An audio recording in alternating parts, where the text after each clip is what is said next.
उसने मुझे व्हाट्सएप पे ऐसा मैसेज करके बोला कि प्लीज यहाँ मेरे घर पे आ जा, मुझे बाहर लेके जा, अगर आज रात को मैं इसके साथ घर पे रही तो ये मुझे मार डालेगा। शुरुआती दिनों में बड़ी अच्छी बातें सुनाई पड़ती थी, बाद में श्रद्धा ने खुद बताना शुरू कर दिया कि मारता है आफ्ताब उसे। एक्चुअली फ्यू मंथ्स बैक मई में आया था मेरे पास वो, और उसके हैंड में लेसरेशन था, 4 आर्म लेसरेशन था। There was a small cut, 4 arm में था छोटा सा कट। तो देन आई आस्क्ड कि हाउ दिस हैपेंड, तो he told me that there was a knife, this was accidental cut while some cutting of fruit. जब से हम हॉस्पिटल चला रहे हैं, किसी भी मतलब इंजरी वाले पेशेंट को इतनी बात करते, चेहरे पे इतना कॉन्फिडेंस, और किसी को अपने आगे कुछ ना समझना, खुद को ही सारा कुछ समझना, ये था। ऐसा पेशेंट हमने पहली बार देखा था, जो कि स्टिच लगवाने आया हो पर वही लगातार बोल रहा है। Hey guys, hello, welcome back to our channel. हम लोग फिर से आ गए हैं आप लोगों से एक बहुत ही ज्यादा इंटेंस टॉपिक के ऊपर बात करने के लिए। ऐसे बहुत कम मौके आते हैं ना जब हम तीनों भाई बहन ऐसे साथ में बैठ करके किसी टॉपिक के ऊपर बात करते हैं, लेकिन आज की जो टॉपिक है ना वो है ही इतनी ज्यादा इंपॉर्टेंट कि इसके ऊपर बात करना बहुत जरूरी है। वीडियो बनाने तो हम लोग बैठ गए, लेकिन हमें समझ में नहीं आ रहा है ना स्टार्ट कैसे करें, क्या कहें हम लोग इस वीडियो में। लेकिन ये वीडियो इतनी ज्यादा इंपॉर्टेंट है कि हमने सोचा चाहे कुछ भी हो, हमें इस बारे में आप लोगों से बात करनी ही करनी है। बिल्कुल दिल की बात हम लोग आपसे करने वाले हैं। नो पर्दा, नो बैरियर, नो दिखावा। ये बहुत ही ज्यादा न्यूट्रल काइंड ऑफ वीडियो होने वाली है। और हमें पता है कि हमारे जो मोस्टली सब्सक्राइबर्स है, जो व्यूअर्स है, वो टीनेजर बच्चे हैं, और आप लोगों के लिए ना ऐसे टॉपिक्स के बारे में जानना बहुत जरूरी है। साथ ही साथ सही गाइडेंस भी बहुत जरूरी है। आप लोग चाहे किसी भी एज ग्रुप के हो, प्लीज इस वीडियो को लास्ट तक देखना। और जो भी बातें हम लोग इस वीडियो में करेंगे ना, हम लोग ये नहीं कह रहे हैं कि हम लोग 110% सही हैं। हम लोग में भी काफी जगहों पर गलत हो सकते हैं। तो प्लीज अगर कहीं हम लोग भी गलत है तो कमेंट सेक्शन में जरूर बताना कि आखिर हम लोग कहां पर गलती कर रहे हैं। रिसेंटली दिल्ली में एक ब्रूटल क्राइम हुआ है जो कि आफ्ताब और श्रद्धा से रिलेटेड है, और इस क्राइम के बारे में चारों तरफ जानकारी है। व्हाट्सएप, फेसबुक, इंस्टाग्राम, यूट्यूब, हर जगह यही केस छाया हुआ है, और हम लोग भी इस केस के बारे में आप लोग से बात करेंगे। तो हम लोग शुरुआत करते हैं प्यार से। ये प्यार क्या होता है?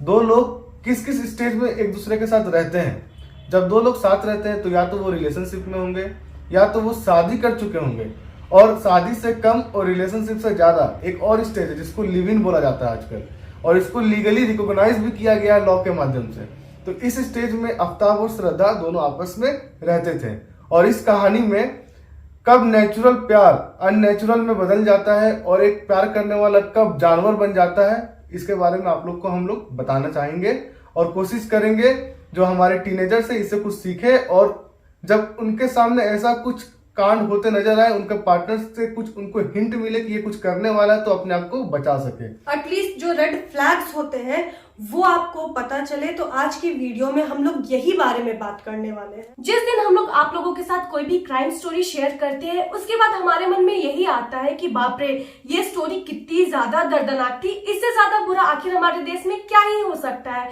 पर आए दिन ऐसे घिनौने घिनौने कांड सामने आ रहे हैं ना, सीरियसली जिसको सुन के ना हमारा जो दिमाग है ना वो खराब हो जा रहा है। हम लोग सदमे में चल जा रहे हैं, और हमें समझ में भी नहीं आ रहा है कि यार ये सारी चीजों के कारण हम लोग कितने ज्यादा अफेक्ट हो रहे हैं, और हमारे मन में भी दीदी डर सा बैठ गया है। यू नो व्हाट, हमें अक्सर काफी सारे कमेंट्स आते हैं जब भी हम लोग क्राइम स्टोरी सुनाते हैं कि दीदी आप लोग ऐसी क्राइम स्टोरी मत सुनाया करो। जो क्रिमिनल माइंडेड लोग होंगे ना वो ये सब सुन करके आप लोगों से हिंट लेकर के क्राइम करेंगे।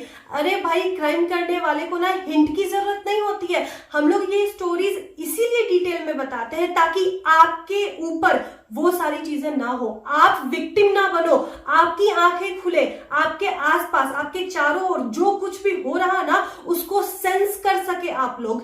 खैर, आज हम लोग बात करते हैं आफ्ताब और श्रद्धा के बारे में। तो 3 साल का इनका रिलेशनशिप था। श्रद्धा अपने परिवार के खिलाफ जाकर के, परिवार को छोड़ करके उसने आफ्ताब को चुना, ऑल दो परिवार वालों ने उससे कहा था कि देखो हमारा रिलीजन अलग है, कास्ट अलग होता तो फिर भी मैनेज किया जा सकता था, इंडिया में हिंदू मुस्लिम बहुत सारे प्रॉब्लम्स होते हैं, तो हम लोग इस शादी को, इस रिलेशनशिप को नहीं मान सकते। श्रद्धा ने अपने परिवार वालों की एक ना सुनी और कहते हैं ना कि प्यार अंधा होता है, वो आफ्ताब के साथ रहने चली जाती है बिना शादी किए हुए। अभी वो लोग बॉम्बे में, जहाँ की दोनों लोग काम किया करते थे, वहीं पर एक फ्लैट लेकर के लिव इन रिलेशनशिप में रह रहे थे। यहाँ पर श्रद्धा अपने परिवार से पूरी तरीके से दूर हो चुकी थी। तुमको पता है वो अपने मम्मी पापा से बात भी नहीं करती थी, इनफैक्ट उसका एक छोटा भाई था, वो उससे भी बात नहीं करती थी। लेकिन माँ का दिल, उसकी माँ बीच बीच में श्रद्धा को कॉल लगा दिया करती थी और एक दो बार श्रद्धा की बात उसकी माँ से हुआ करती थी। और अपनी माँ से श्रद्धा ने कई बार कहा भी है कि आफ्ताब उस पर हाथ उठाया करता था। माँ ने श्रद्धा को समझाया कि बेटा उस लड़के के साथ मत रहो। तो जैसा कि आप सब जानते हैं कि प्यार अंधा होता है, और इसी अंधे प्यार के चक्कर में श्रद्धा को आफ्ताब के अलावा कोई नहीं दिख रहा था। श्रद्धा के पास दो ऑप्शंस थे, या तो आफ्ताब या तो उसकी फैमिली। श्रद्धा ने आफ्ताब को चुना और अपना पूरा सामान अपने घर से लेकर आफ्ताब के साथ शिफ्ट हो जाती है। अब श्रद्धा और फैमिली के बीच में बस एक ही लिंक रहता है, और उसकी माँ। बीच बीच में श्रद्धा का उसकी माँ के साथ बात होता था, और इसी बीच एक दर्दनाक हादसा हो जाता है जिसमें श्रद्धा की माँ की मृत्यु हो जाती है 2020 में, और उसके बाद ये लिंक भी खत्म हो जाता है। जैसे ही श्रद्धा की माँ की मौत होती है, श्रद्धा वापस अपने घर जाती है और उसकी माँ के जितने भी दाह संस्कार के कार्यक्रम होते हैं वो उसे पूरा करती है। पूरा करने के बाद वो फिर से अपने जो भी सामान बचे हुए थे ना, उसको पैक करके मुंबई जाने की तैयारी कर ही रही होती है। लेकिन फिर से उसके पापा और छोटे भाई आकर श्रद्धा को मनाने की कोशिश करते हैं और उसे ये समझाते हैं कि बेटा तू जो भी डिसीजन ले रही है ना वो बहुत ज्यादा गलत है, बाद में तू पछताएगी, तो तू सोच ले। लेकिन यहाँ पर श्रद्धा अपने पापा और अपने छोटे भाई की कोई भी बात नहीं सुनती है और वो वहां से वापस मुंबई चली जाती है। अब यहाँ पर माँ के मरने के बाद श्रद्धा अपने पापा और छोटे भाई से पूरी तरह से रिश्ता तोड़ देती है, लेकिन उसके पापा और छोटे भाई ने कभी भी उसकी चिंता करना नहीं छोड़ा था। जितने भी श्रद्धा व्हाट्सएप पे पोस्ट डालती थी, स्टेटस अपलोड किया करती थी, यानी फेसबुक पे जो भी फोटोज डाला करती थी, उससे उसके पापा और भाई को ये पता चल जाता था कि चलो एटलीस्ट मेरी बेटी मेरे से बात तो नहीं कर रही, लेकिन वो अपने लाइफ में खुश तो है। इस बात की उन्हें तसल्ली भी थी। अब यहाँ धीरे धीरे समय बीत रहा था। श्रद्धा और आफ्ताब एक साथ मुंबई में रहा भी कर रहे थे। अब देखो 2 साल तो बीत जाते हैं और आ जाता है मई का महीना, साल 2022। अब वो दोनों को मुंबई के कंपैरिजन में दिल्ली में बहुत अच्छे जॉब अपॉर्चुनिटीज दिखाई दे रहे थे। तो वो लोग क्या डिसाइड करते हैं कि हम लोग दिल्ली में शिफ्ट हो जाते हैं और वहां पर सेटल हो जाएंगे। 8 मई को शायद से दोनों दिल्ली पहुंचते हैं। कुछ दिन तो वो लोग दोस्तों के कमरे पर ठहरते हैं, लेकिन फिर जल्दी ही उन्होंने अपना फ्लैट ले लिया और अपने फ्लैट में रहना स्टार्ट कर देते हैं। जिंदगी वैसी ही चल रही थी जैसी पहले चलती थी। दोनों को जॉब भी मिल चुकी थी, लेकिन अब दोनों के बीच ना खटपट ज्यादा स्टार्ट हो चुकी थी, क्योंकि श्रद्धा आफ्ताब को कह रही थी कि देखो हमारे रिश्ते को 3 साल हो चुके हैं, कितने दिन तक हम लोग लिव इन में रहेंगे, क्यों ना हम लोग शादी कर ले। यहाँ पर आफ्ताब बार बार श्रद्धा की बात को टाले जा रहा था और कहीं ना कहीं श्रद्धा को ये चीज की डाउट थी कि आफ्ताब का किसी और के साथ भी रिलेशनशिप है, इसीलिए वो शादी करने के लिए उसे प्रेशराइज कर रही थी। लेकिन आफ्ताब के सोशल मीडिया पोस्ट से ये पता चलता है ना कि वो एक बहुत बड़ा फेमिनिस्ट था, लड़कियों के लिए काफी अच्छी सोशल एक्टिविटीज किया करता था, वुमेन एम्पावरमेंट को काफी ज्यादा सपोर्ट करता था। साथ ही साथ वो एक फूड व्लॉगर भी था, इंस्टाग्राम पे उसका एक पेज भी है। खैर ये सब बात को हटा देते हैं, तो अब बात करते हैं श्रद्धा और आफ्ताब के बीच के खटपट की। श्रद्धा शादी के लिए प्रेशराइज कर रही थी, आफ्ताब बात को टाले जा रहा था और बात है 18 मई की रात की। रात में दोनों डिनर करते हैं। डिनर करते करते ही फिर से श्रद्धा शादी वाली बात निकालती है और इस टाइम पर आफ्ताब काफी ज्यादा गुस्सा हो जाता है और गुस्से में उसे खुद नहीं पता चलता है ना कि वो क्या हरकत करने जा रहा है। हमारी सोसाइटी में ना ऐसे लोगों को एक टर्म दिया गया है साइकोपैथ का। अब आपके सामने इस चीज को कैसे बोलते हुए भी मेरी जुबान लड़खड़ा जा रही है। एक छोटी सी लड़ाई में ना उस इंसान ने श्रद्धा का गला घोट दिया एंड तब तक अपने हाथ से दबाए रखा ना जब तक उस बेचारी ने अपनी आखिरी सांस न ली हो।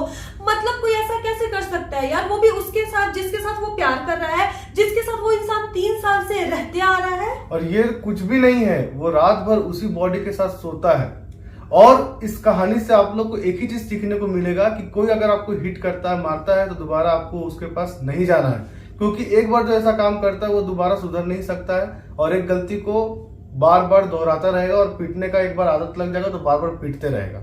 और अगर रानी तुमको लग रहा होगा ना कि ये उसका इम्पल्सिव बिहेवियर होगा, रात में उसने जो भी किया, नहीं, रात में वो आराम से सो जाता है, ठीक है, बीच में एक बार भी उसे रिग्रेट फील नहीं होता है। सवेरे वो उठता है ना, चलो उठने के बाद तो रिग्रेट होना चाहिए, रिग्रेट फील नहीं होती है, मतलब उस इंसान ने काफी पहले से प्लान बनाई होगी, मे बी उठने के बाद वो जैसे फ्रेश होता है डेली वैसे फ्रेश होता है।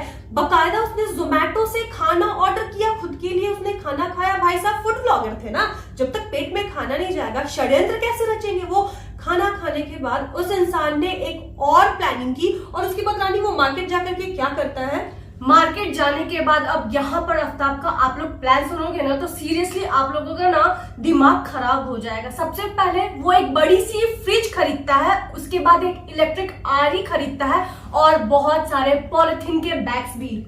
इसी चीज से आप समझ सकते हो कि आगे का प्लान उसका क्या होगा। मतलब माय गॉड, कैसे एक इंसान इतनी गंदी लेवल तक जा सकता है। और यहाँ पर जो फ्रिज की हाइट थी ना वो श्रद्धा के हाइट की बराबर थी। क्यों, अब आप लोग समझ सकते हो। डबल डोर फ्रिज था। एग्जैक्टली, उसमें श्रद्धा के साथ साथ बहुत सारे खाने पीने की आइटम भी रखी थी उस इंसान ने, और उस फ्रिज से निकाल के वो बकायदा खाता भी था, पानी भी पीता था, दूध भी पीता था। और पीसेस वाले कांड आपको पता होंगे कि उसने उसके साथ क्या क्या किया है, और वो भी एक बार में नहीं किया है, एक दिन में नहीं किया है, वो किश्तों में करता था। 18 मई से लेकर के 5 जून तक 18 दिनों तक लगातार वो थोड़े थोड़े पीसेस को फेंकता रहा अलग अलग जगह पे दिल्ली में घूम घूम के। तो आप दिल्ली के लॉ एंड ऑर्डर के बारे में भी समझ सकते हैं कि किस स्थिति में है। 2 से 3 बजे का टाइमिंग था उसका, और उसके हर पीसेस को वो अलग अलग सुनसान जगहों पर जाकर फेंकता था ताकि पुलिस को कोई सुराग नहीं मिले, और मिले भी तो पता नहीं चले किसका बॉडी है ये। अब यहाँ पर उसका दिमाग देखो, मई का महीना था जब उसने ये कांड किया था, और कितनी ज्यादा गर्मी होती है वो भी दिल्ली जैसे एरिया में। ऑब्वियस सी बात है बॉडी में से स्मेल आएगी, ये नेचुरल सी बात है। वो क्या करता था, अपने फ्रिज को बहुत अच्छे से हमेशा साफ भी करता था और ना पड़ोसियों को शक ना हो इसलिए बहुत सारी परफ्यूम्स और डिओड्रेंट मार के रखता था ताकि एकदम भी किसी को भनक तक नहीं लगे। मतलब मेरे को समझ में नहीं आ रहा है कि उसने अपने दिमाग में कहां तक की प्लानिंग करके रखी होगी। और ऐसे करते करते ना उसे काफी ज्यादा महीने भी बीत गए थे, और वो कैसे उसी घर में नॉर्मल अपनी जिंदगी जिए जा रहा था, जैसे कि ऑफिस जाना, नॉर्मल खाना खाना। मतलब उसके शरीर में दिल नहीं था, उसका एक बार भी कलेजा रूंधा नहीं कि यार वो कैसे ऐसी हरकत कर सकता है। कौन कहता है कि क्राइम केवल वो लोग करते हैं ना जिन्होंने पढ़ाई लिखाई नहीं की हो, बेसिकली इलिटरेट लोग। ये लोग तो इतने ज्यादा पढ़े लिखे होकर भी इतनी घिनौनी हरकत कर रहे हैं, इतने अच्छे जॉब करते हुए भी, पैसे की कोई कमी न होते हुए भी। पता नहीं इनका दिल कैसा है, इनकी परवरिश कैसी है। खैर इन सब बातों को हटाते हैं। अब ना श्रद्धा के परिवार में जो उसके पापा और भाई थे वो लोग ना श्रद्धा की डीपी, श्रद्धा के फेसबुक स्टेटस से अभी तक ये तो पता लगाते रहते थे उनकी बेटी कैसी है, खुश है कि नहीं है, एटलीस्ट है कि नहीं है। लेकिन 6 महीने से अब श्रद्धा के व्हाट्सएप की डीपी चेंज नहीं हुई थी, श्रद्धा के फेसबुक पर कोई भी नया स्टेटस नहीं आ रहा था, श्रद्धा के व्हाट्सएप का लास्ट सीन नहीं चेंज हो रहा था। तो इस चीज ने कहीं ना कहीं उसके पापा और भाई को परेशान कर दिया। उन्होंने श्रद्धा के फोन पर नंबर भी लगाया लेकिन फोन नहीं लग रहा था, नंबर स्विच ऑफ बता रहा था। इसी बीच उन्होंने श्रद्धा के कुछ दोस्तों से कांटेक्ट भी करने की कोशिश की, किसी को भी श्रद्धा के बारे में कुछ नहीं पता था। बहुत सारे दोस्तों ने भी श्रद्धा से कांटेक्ट करने की कोशिश की, किसी को कुछ सुराग नहीं मिला क्योंकि श्रद्धा फोन ही नहीं उठा रही थी, श्रद्धा का फोन स्विच ऑफ था। अब क्या होता है ना कहीं सारे लोग काफी ज्यादा परेशान हो गए थे। वो लोग अब आफ्ताब से कांटेक्ट करने की कोशिश करते हैं, और जब आफ्ताब उनके बात का रिप्लाई नहीं करता है ना तो वो लोग दिल्ली पुलिस के पास जाकर के इस चीज की कंप्लेन करते हैं, श्रद्धा की गुमशुदगी की कंप्लेन लिखवाते हैं। और जब पुलिस आफ्ताब से पूछने के लिए जाता है तो आफ्ताब क्या बोलता है कि नहीं, हमारा ब्रेकअप तो 6 महीने पहले ही हो गया था, 18 मई को हमारी लड़ाई हुई थी, उसके बाद वो घर छोड़ करके चली गई। तो पुलिस ने पूछा तो तुमने पता लगाने की कोशिश नहीं की? तो उसने कहा कि नहीं, अभी काफी टाइम से हमारे रिलेशनशिप में प्रॉब्लम चल रही थी, और वैसे भी हमारा रिलेशनशिप खत्म होने के कगार पे ही था, ना उसे कंटिन्यू करना था ना मेरे को कंटिन्यू करना था, तो हमने इस चीज को एंड कर दिया। बाद में मैंने फोन लगाया था पर उसका नंबर ऑफ था, लेकिन जब श्रद्धा के फोन की पूरी जांच की गई तब उसमें पता चलता है कि आफ्ताब का तो कभी फोन आया ही नहीं था। उसके बाद उसको हिरासत में लिया जाता है, काफी सवाल जवाब पूछे जाते हैं और बार बार उस इंसान का बयान बदल रहा था और तब पुलिस को उसके ऊपर शक होता है और जब उससे कड़ी पूछताछ की जाती है ना, उस इंसान ने सारी सच्चाई खुद उगली। यही कहते हैं किसी के चेहरे से ना आप उसके चरित्र का अंदाजा नहीं लगा सकते। आज सोशल मीडिया के इस जमाने पर जो चकाचौंध दिखती है ना, वो इंसान अंदर से कैसा होगा आप ये अपने बुरे से बुरे सपने में भी नहीं सोच सकते हो। उसने मुझे व्हाट्सएप पे ऐसा मैसेज करके बोला कि प्लीज यहाँ मेरे घर पे आ जा, मुझे बाहर लेके जा, अगर आज रात को मैं इसके साथ घर पे रही तो ये मुझे मार डालेगा। शुरुआती दिनों में बड़ी अच्छी बातें सुनाई पड़ती थी, बाद में श्रद्धा ने खुद बताना शुरू कर दिया कि मारता है आफ्ताब उसे। बहुत झगड़े होते थे। क्या बताते थे आप? यहाँ तक कि एक बार ऐसा भी झगड़ा हुआ था जब उसने मुझे व्हाट्सएप पे ऐसा मैसेज करके बोला कि प्लीज यहाँ मेरे घर पे आ जा, मुझे बाहर लेके जा, अगर आज रात को मैं इसके साथ घर पे रही तो ये मुझे मार डालेगा। ऐसा भी झगड़ा हुआ है उनके बीच में और हम दोस्तों ने मिलके उसको उसके घर से उस दिन बाहर भी निकाला था और आफ्ताब को वार्निंग भी दी थी कि हम पुलिस के पास जाने वाले हैं। बट उस टाइम पे श्रद्धा के कमिटमेंट्स को या फिर उसके जो बातें थी उसको रिस्पेक्ट करते हुए हमने बोल दिया कि इसको हम पुलिस में नहीं कर रहे, बिकॉज उसने मना किया। 2019 में हम लोगों को बताया गया था, 2018 से ही ये खबर हो चुकी थी कि वो आ चुकी है रिलेशनशिप में, लेकिन उसे सीक्रेट रखा था। 2019 में लोगों को बताया। श्रद्धा 2019 में जब धीमे धीमे उसका रिलेशनशिप बाहर आने लग गया तो शुरुआती दिनों में बड़ी अच्छी बातें सुनाई पड़ती थी कि बड़े अच्छे हैं वो लोग, साथ में बहुत खुश हैं, बहुत मैच्योर्ड हैं और अच्छी तरीके से रिलेशनशिप को आगे ले जा रहे हैं। लेकिन बाद में श्रद्धा ने खुद बताना शुरू कर दिया कि मारता है आफ्ताब उसे। एक्चुअली फ्यू मंथ्स बैक मई में आया था मेरे पास वो, और उसके हैंड में लेसरेशन था, 4 आर्म लेसरेशन था। There was a small cut, 4 arm में था छोटा सा कट।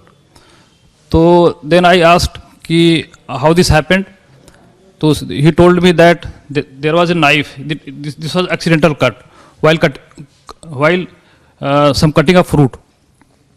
तो मैंने उससे पूछा कि तो मेरी थोड़ी सी बात हुई तो मुझे लगा कि ये शायद दिल्ली का नहीं है। And while talking he was very arrogant, aggressive, और बातें बता रहा था। इसके बाद उसने खुद बोला कि actually you know I am not from Delhi, I am from Mumbai. Then I said okay fine, then why did you move to Delhi? Then he said because you know the IT sector of Delhi is very good and I am getting very good salary here, so I move to Delhi. फिर मैंने stitching किया और उसको जो है treatment देकर उसको भेज दिया। और दो दिन पहले दिल्ली पुलिस उसको लेकर आई तो मैंने उसको पहचान लिया। और ये बिल्कुल उसको देखने से नहीं लग रहा था कि कोई नर्वस हो या उसकी बातचीत से लग रहा था कि इसके कॉन्फिडेंस कम उसका हो रहा हो, but he was over confident. सब लोग बातें कर रहे थे कि इतना कॉन्फिडेंस हमने कट लगे पेशेंट का देखा नहीं था अभी तक। जब से हम हॉस्पिटल चला रहे हैं, किसी भी मतलब इंजरी वाले पेशेंट को इतनी बात करते, चेहरे पे इतना कॉन्फिडेंस और किसी को अपने आगे कुछ ना समझना, खुद को ही सारा कुछ समझना, ये था। ऐसा पेशेंट हमने पहली बार देखा था जो कि स्टिच लगवाने आया हो पर वही लगातार बोल रहा है और गजब का कॉन्फिडेंस उसके अंदर। उसके जाने के बाद हम लोग उसकी बातें कर रहे थे, इतना कॉन्फिडेंस कहाँ से आता है किसी के अंदर? मर्डर करने के बाद भी कॉन्फिडेंस, मतलब हम लोग कोई शक नहीं कर सकते थे कि ये कुछ करके आए हुए हैं। अगर आप इस केस को ध्यान से देखेंगे तो इसमें आफ्ताब ने श्रद्धा को पूरे समाज से काट के रख दिया था। श्रद्धा ने आफ्ताब के चक्कर में अपने दोस्तों, अपने परिवार, सबके खिलाफ जाकर लड़ाई कर कर आफ्ताब को चुना था। और इस हिसाब में अगर आप समझे सिंपल बात में, तो वह वापस आफ्ताब को छोड़ना भी चाहे तो वापस नहीं जा सकती थी, उसके सारे रास्ते बंद हो चुके थे। इसीलिए कभी भी ना अपने पार्टनर पे इतना डिपेंडेंट नहीं होना चाहिए यार। पार्टनर अगर रेड फ्लैग दिखा रहा है तो उसे वही छोड़ दो, वही एक्शन लो। ये नहीं कि चीजों का वर्स्ट होने का वेट करो। क्या रानी? मेरे को तो ये समझ में नहीं आ रहा है कि इतने जो भी घिनौने अपराध होते हैं ना, इन सारी चीजों को करने के लिए लोगों में इतनी ज्यादा हिम्मत कैसे आती है। मतलब इसके पीछे ना हमारा जो देश का लॉ एंड ऑर्डर है उसमें भी कहीं ना कहीं कमी तो जरूर है, क्योंकि अगर कमी नहीं होती और इन लोगों को ना डर नहीं होता तो ये लोग ऐसे घिनौने अपराध करने से पहले भी 2 बार सोचते। क्योंकि यार दीदी, इतना दिन हो गया था था और हर रात के 2 बजे आफ्ताब रोज निकल रहा है आधी रात को बैग में कुछ लेके, और किसी को भनक तक नहीं लगी। मतलब इतना खराब है हमारा सोसाइटी, पुलिस को कुछ भी पता नहीं चला। मतलब मेरे को सीरियसली समझ में नहीं आ रहा है। और हमें ये भी पता है कि आज ये केस हुआ है, इससे पहले भी हजारों लाखों केसेस हुए हैं और इन फ्यूचर आगे भी ऐसे बहुत सारे, इससे भी ज्यादा इनफैक्ट बढ़ के घिनौने अपराध हमारे देश में होंगे। लेकिन फिर भी हमारे देश में मेरे को तो नहीं लगता कोई भी बदलाव आएगा। हाँ, ये तो जरूर होगा कि जस्टिस और हैशटैग निकलेंगे, जस्टिस फॉर वो, जस्टिस फॉर ये, लेकिन 2 दिन बाद फिर जो भी सारा मामला है वो शांत हो जाएगा। एंड यू नो व्हाट, यहाँ पर ना हमारे देश की जनता की भी गलती नहीं होती है। हमारे हाथ में क्या है, हम प्रोटेस्ट कर सकते हैं, रैली निकाल सकते हैं, लोग निकालते तो है, लेकिन हमारी सरकार ने ना हमारी नस पकड़ ली है और वो नस है चुप्पी साधने की। लोग धरने पर जाएंगे, लोग कैंडल मार्च निकालेंगे, लेकिन कितने दिन, 1 दिन, 2 दिन, 3 दिन, 4 दिन, 5 दिन, छठे दिन तो लोग थक ही जाएंगे और हमारा सरकार हमें आंसर ही नहीं करेगा। थक हार के लोग वापस घर चले जाएंगे, सबकी नॉर्मल लाइफ हो जाएगी और इसी तरीके से मामला ठंडा हो जाएगा। सुशांत सिंह राजपूत वाले केस में क्या हुआ था, यही हुआ था। सारी दुनिया के सामने सच्चाई थी, स्टिल जो कल्प्रिट है वो खुले आम घूम रहे हैं। सीबीआई आई, ये आई, वो आई, क्या उखाड़ा किसी ने? कुछ नहीं उखाड़ा। आगे भी बहुत सारे ऐसे अपराध होंगे और देखना, हम लोग बता रहे ना आपको, अगर स्टिल इन सारी चीजों के बावजूद हमारे देश के कानून के एग्जीक्यूशन में सुधार नहीं आता है ना, तो हमारे देश की कुछ भी तरक्की होने से रही। क्योंकि अब तो हद हो चुकी है कि हमारे मेट्रो सिटीज में भी ऐसे ऐसे क्राइम खुले में हो रहे हैं और वहां के कानून को कानों कान भनक भी नहीं लग रही है। इससे शर्मसार घटना क्या ही हो सकती है ना, मेरे को नहीं पता। अब इसी से आप समझ जाइए कि ये जो अपराध है इसके बारे में खुद अपराधी ने कानून को जानकारी दी। एग्जैक्टली, ओ गॉड, सीरियसली, अगर अपराधी नहीं बोलता तो कानून को पता भी नहीं चलता। और सबसे इम्पोर्टेंट बात मेरे को यहाँ पर क्या लग रहा है ना, कि ठीक है सबके लाइफ में ना दीदी ऐसा फेज आता है कि जहाँ पर हम जो भी सोचते हैं अपने लाइफ के लिए कि हमारा सही डिसीजन होगा, और माता पिता हमारे लिए जो भी सोचते हैं ना, तो हमें क्या लगता है कि वो कुछ गलत ही डिसीजन ले रहे हैं, उन्हें हमारे बारे में क्या ही पता। और हम ऐसा नहीं कह रहे हैं कि हमेशा जो भी बच्चे होते हैं वो गलत होते हैं या फिर माता पिता होते हैं वो हमेशा ही सही होते हैं। कभी कभी कुछ अलग केसेस हो जाते हैं, लेकिन फिर भी हमेशा ना, अगर अपने लाइफ में आप लोग कोई भी बड़ी डिसीजन लेते हो ना, तो उसमें अपने पेरेंट्स का जो भी एग्रीमेंट है ना, वो होना बहुत ज्यादा जरूरी है। उससे भी ज्यादा इंपॉर्टेंट बात, जब भी लाइफ की कोई बड़ी डिसीजन हो ना, आंख, नाक, कान और दिमाग सब कुछ खुले रख के लो। ये नहीं कि लालच में अंधे हो जाओ। इसी पे कहते हैं हम लोग, डोंट जज a book by its cover. Aftab देखने में कितना हैंडसम था, कितना पढ़ा लिखा था और फेमिनिस्ट था। सोशल मीडिया पे ऐसे प्रिटेंड करता था अपने आप को जैसे वो लोग को, लड़की लोग को बहुत चिंता है, और किया क्या? एग्जैक्टली। तो दोस्तों, खुद का ख्याल रखो, प्यार करो पर सोच के समझ के, ये नहीं कि अंधा प्यार कर दो, सारी दुनिया को छोड़ दो और सबसे कट के रह जाओ। और यहाँ पर ना जो आपके ऊपर जुर्म कर रहा है उससे भी बड़े गुनहगार आप खुद होगे, क्योंकि आप उस जुर्म को सह रहे हो। तो दोस्तों, आज की वीडियो यही थी। आप बताना कि आपको आज की वीडियो कैसे लगी, और अगर पसंद आए तो रानी इस वीडियो को लाइक जरूर कर देना, और अगर आप हमारे चैनल पे नए हो, हाँ, इस वीडियो को पहले शेयर बहुत करना, क्योंकि हम लोग चाहते हैं ना कि बस इस वीडियो से आप लोगों को हेल्प मिले, आप लोगों को ना कुछ नॉलेज मिले, ठीक है। और अगर आप हमारे चैनल पे नए हो तो प्लीज हमारे चैनल को भी सब्सक्राइब जरूर कर देना, और कमेंट बॉक्स पे अपने राय भी जरूर हमें बताना है। और अगर आपका पार्टनर आपको पीट रहा है तो उसको तुरंत छोड़िए अभी मैसेज करके। मेरा भाई तो बहुत ज्यादा सेंटी हो गया, तो इसलिए आज की वीडियो को यहीं पर खत्म करते हैं। तब तक के लिए बाय।